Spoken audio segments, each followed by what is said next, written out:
আমার 14 পুরুষ কেহ বুঝি পাইছে না। এক দুপত্র সারি অংশমান যখন সাগর রাজার কাছে গেল, সাগর রাজা নাকি মুখি করে বলেছে, দাদু ভাই বলো কি সুখবর পায়, আমার 60,000 পুত্র কোথায়? অংশমান নয়ন জলে তার বয়নে ভেসে যায়।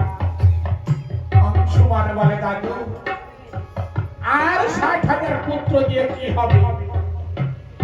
এই যজ্ঞ তোমার জীবনে পূর্ণ হবে না, আর তোমার 60,000 পুত্র কোনদিন ফিরে আসবে না।